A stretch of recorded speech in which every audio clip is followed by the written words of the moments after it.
নাহনু কাসামনা বাইনাহুম মাঈশাতাহুম ফিল হায়াতিদ দুনিয়া।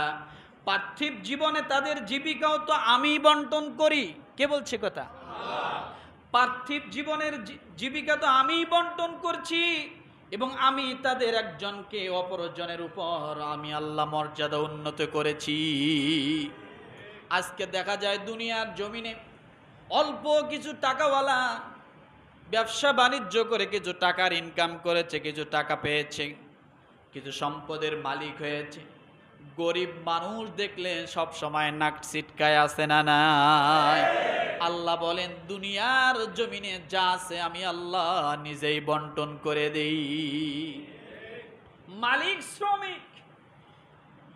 আজকে মালিক বিশাল অহংকারী হয়ে যায়, শ্রমিককে মনে করে পায়ের জুতা।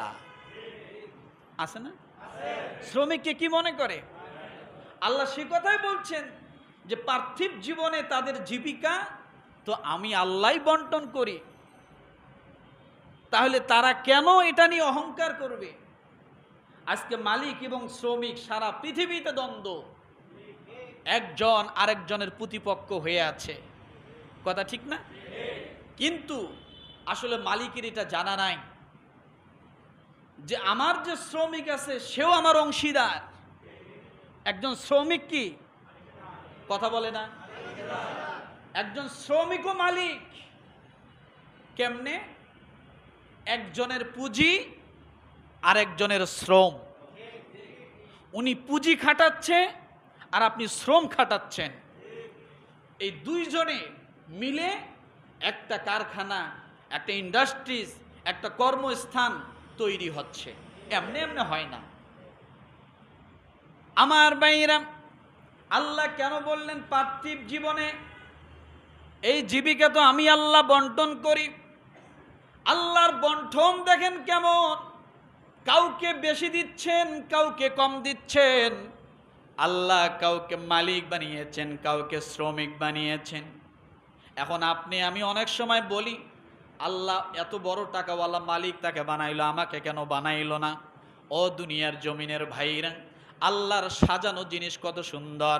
দুনিয়ার সব মানুষ যদি মালিক হয়ে যায় তাহলে শ্রমিক পাবে না। তাহলে শ্রমিক যদি না পায় তামাম দুনিয়া অচল অবস্থায় থাকবে। কি থাকবে? অচল অবস্থায় থাকবে। একটা শ্রমিক আপনার ঘুম থেকে ওঠা থেকে নিয়ে শুরু করে আবার পুনরায় ঘুমান্ত যাওয়া পর্যন্ত প্রতিটা পদে পদে আপনার প্রয়োজন, প্রত্যেকটা জায়গায় দরকার। একজন যে চুল কাটে সেও শ্রমিক। এই চুল যদি সে না কাটতো, এত সুন্দর করে চুলগুলো যদি আপনাকে না কেটে দিত, আপনাকে দেখা যেত ভাল্লুক। কি দেখা যেত? কি দেখা যেত? বনের পশু আপনাকে দেখা যেত। তাহলে যে ব্যক্তি আপনার চুল কাটে সে আপনার কত প্রয়োজন। মাসে একদিন হলেও প্রয়োজন হয়, 2 মাসে একদিন হলেও প্রয়োজন হয়। কি পরিমাণ প্রয়োজন যে নাপিতের দোকানে সিরিয়াল আগে থেকে দিতে হয়। কিন্তু আমরা সেই মানুষটাকেও মানুষ মনে করি না, নাপিত। কিন্তু আজকে আপনি নাপিত বলে মানে তাকে কোনো কিছুই মূল্যায়ন করতেছেন না। কিন্তু আপনার চুল কাটতে যখন লাগে আপনাকে কত সুন্দর করে চুলগুলো কেটে দেয়, আপনাকে অগোছালো মানুষটাকে কত সুন্দর গোছানো বানায় দেয়। দেয় কি দেয় না?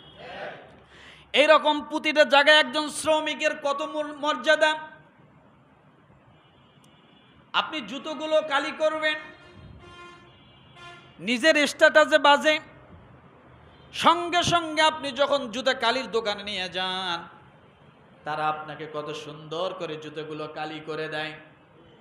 3 বছর আগে জুতা কিনেছেন, ছাল চামড়া সব উঠে গেছে, তারপরও সেলাই করে যখন কালি মেরে দেয় মনে হয় আপনি কেবলমাত্র মার্কেট থেকে নিয়ে আসলে।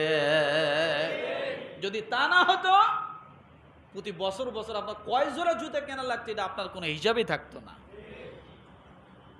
তাহলে সে আপনার জীবনে কত প্রয়োজন, একটাবার ভাবুন আপনার জীবনে সে কত প্রয়োজন। আমার ভাইরা, এই জন্য রব্বুল আলামিন বলেন ওয়ারাফা'না বা'দাহুম ফাওকা বা'দ দারাজাতিন লিয়াত্তাখিযা বা'দুহুম বা'দান সুখরিয়া। একজনকে অপরজনের উপর মর্যাদা উন্নত করেছি যাতে তাদেরকে অন্যের দ্বারা কাজ নিতে পারে। কি নিতে পারে? কাজ নিতে পারে। আপনারা আজকে এখানে আছেন, ছোট্ট একটা জিনিস দেখেন, ময়লার গাড়ি আমাদের পাশ দিয়ে যায়, কত নাক চিপে ধরি, রাগ করি, অনেক সময় বলি এই সময় আসছো কেন, পরে আসো নাই কেন? কথা ঠিক কিনা? ঘুমাচ্ছেন নাকি? মাথা উঁচু করেন সকলে। কত রাগারাগি করি। একজন ময়লাওয়ালা, আপনি তাকান তো গাড়ির উপরে কিভাবে সে ময়লাগুলো টানছে। সে কিন্তু মানুষ। সে যদি এই কাজটা না করতো আর সারা বাংলাদেশে যদি এই কাজের একটা লোকও পাওয়া না যেত, আপনি যেখানেই খাচ্ছেন সেখানেই ময়লার দুর্গন্ধতে বসে বসে আপনাকে খেতে হতে, এছাড়া উপায় ছিল না। এছাড়া কি ছিল না? এছাড়া কি ছিল না? উপায় ছিল না। আপনি একটাবার ভাবুন, সে ময়লার গাড়িতে বসে পান খাচ্ছে, চা খাচ্ছে, সব খাচ্ছে, তার কাছে কিছুই মনে হচ্ছে না। আল্লাহ তাকে ওইভাবেই ব্যবস্থা করে দিয়েছেন, ঘৃণা তার অন্তর থেকে দূরে সরায় দিয়েছেন, যে তুমি ঘৃণা করলে আমার হাজারো লাখো মানুষ কষ্ট পাবে। একজন ব্যক্তি লাখো মানুষের জুঠা ময়লা, মানে খারাপ সমস্ত আমাদের পরিত্যক্ত জিনিসগুলোকে তারা একত্রিত করে এক জায়গায় নিয়ে যা ফালাচ্ছে। আবার যেখানে ফালাচ্ছে ওই জায়গাটা যেন দূষণ না হয়, বাতাসে যেন মানুষের জন্য দূষণ জাতীয় বাতাস যেন না আসে, মানুষের জন্য যাতে কোনো ক্ষতি না হয়, রোগ ব্যাধি না ছড়ায়। এই জন্য রব্বুল আলামিন কত সুন্দর করে ব্যবস্থা করলেন। ও দুনিয়ার মানুষ, একটা গরু যখন মরে যাবে, গরুটা মরে যাওয়ার পরে যখন তুমি ফালায় দিবা, গরুটার থেকে গন্ধ ছড়াবে, বাতাস সব কিছু গন্ধে ছড়ায় যাবে, মানুষের ভিতরে চলে যাবে, বাতাসের মাধ্যমে মানুষের ভিতরে গন্ধ চলে যাবে। আল্লাহ বলেন ওই গরুটা যেন পরিত্যক্ত না থাকে, এই জন্য আমি আল্লাহ কিছু পশুর ব্যবস্থা করে দিয়েছি।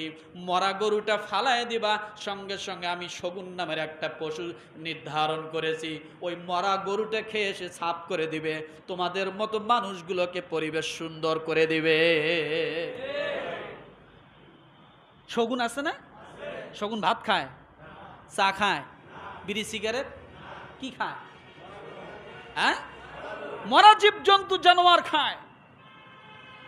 এই জন্য পশু বিজ্ঞানীরা বলেন, পশুবিদরা বারবার বলেন শগুন কমে যাচ্ছে, সমাজের জন্য আমাদের বড় ভয়ঙ্কর ক্ষতিকর বায়ু দূষণ হচ্ছে।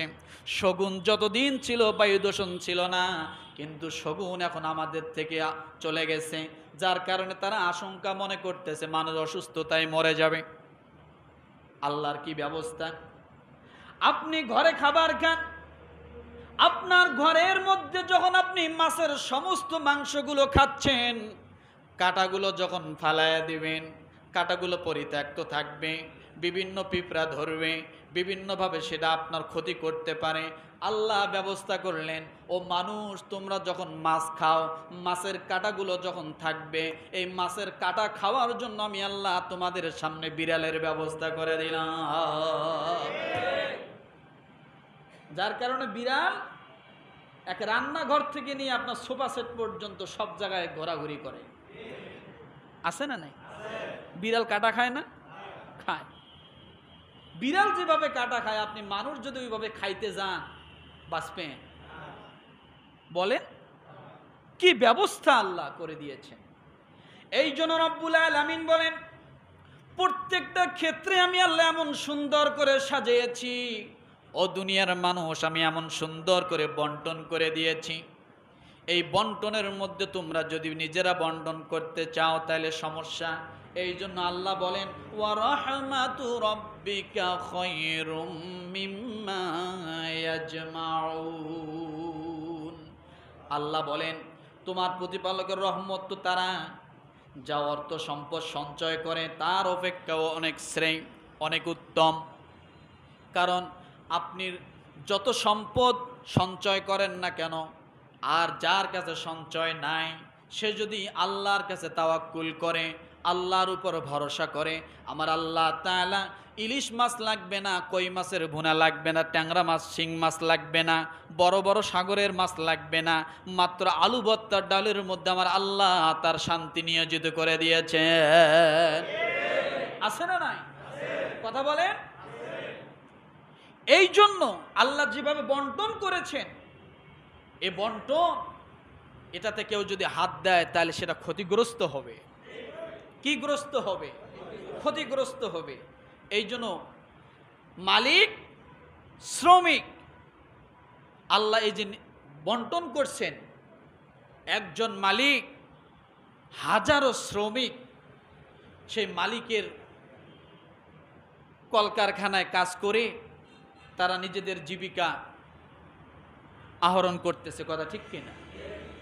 এই ব্যবস্থা কার? তাহলে এই মালিক যদি আজকে অহংকার করে, গর্ব করে,